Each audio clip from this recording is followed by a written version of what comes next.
Hello, everyone. Welcome to a new episode of the Interview Spirit. My special guest for today is Chelsea. Chelsea, please introduce yourself.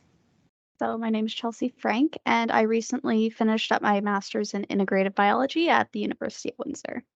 Awesome. So let's start from the very beginning. What influenced you to pursue a bachelor's in integrative biology? So, during my undergrad, I was studying neuroscience, and as part of this requirement, I had to do an honors bachelor thesis, which actually got me started in the lab. I did my master's in an animal behavior lab. And then from there, I did research and I absolutely loved it. And I'm like, okay, I need to pursue more research. Awesome. And why did you choose neuroscience in particular to do your bachelor's in?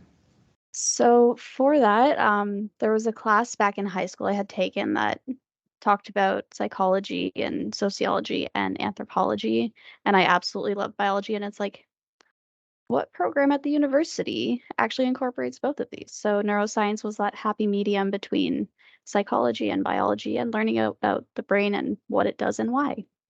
Awesome. And what was your bachelor's thesis about?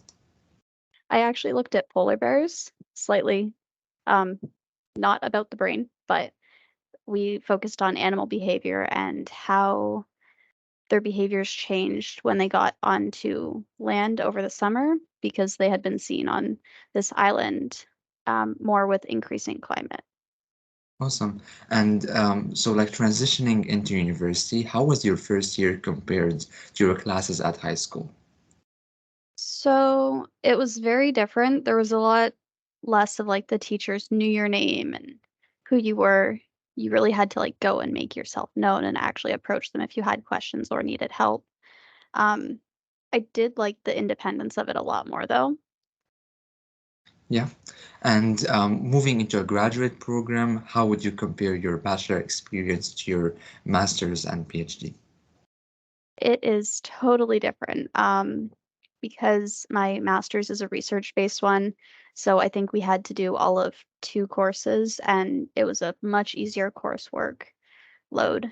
And then it was from there entirely focused on the research and the project, and then eventually developing my thesis.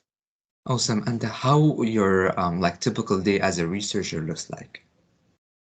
Well, with COVID, it kind of changed at several different points throughout my degree, but usually I would come into the lab and work on writing some things or um, like writing my thesis, my proposal earlier on. And then there would also be a lot of time spent in lab looking at behavioral videos because I, again, worked on animal behavior in fish.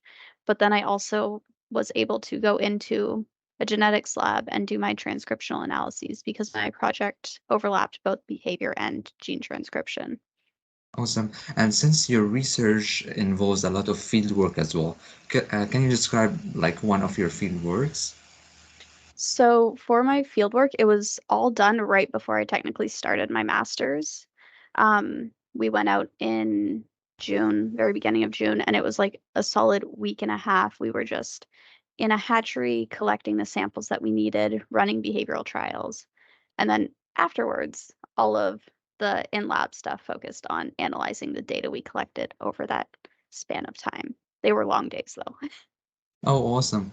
And moving over to your PhD, so how was the comparison between master's and a PhD? I didn't actually do a PhD. Oh, okay. So are you thinking of pursuing a PhD or would you like to enter the workforce? Right now, I think I'm going to enter the workforce, but I could possibly revisit doing a PhD, but I still want my work to focus on the research aspect in Oh, biology. awesome. And what are some advices you would like to give to high school students entering university and even like university students who are finishing their bachelor's and they're not sure whether to apply to professional schools or graduate programs? Well, you kind of have to go based off the classes you're taking, figure out what you are interested in, and then go from there. So if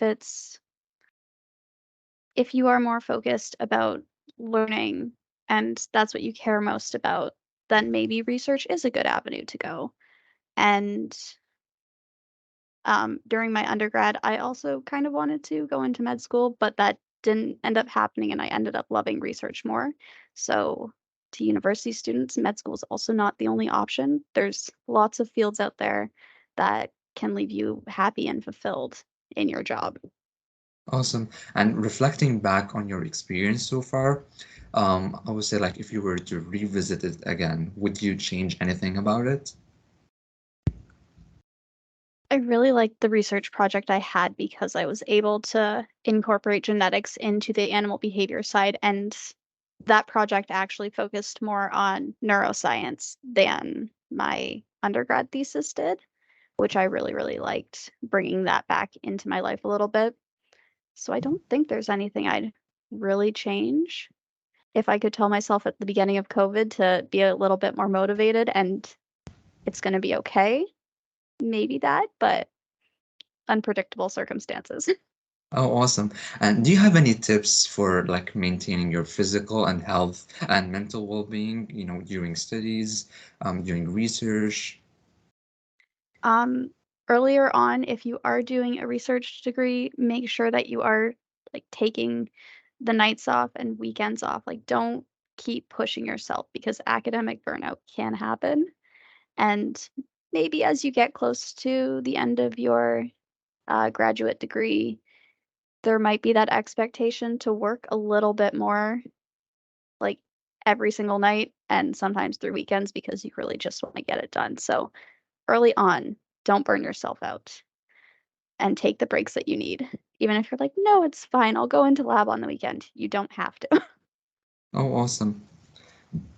Do you have any final advices you would like to give to students?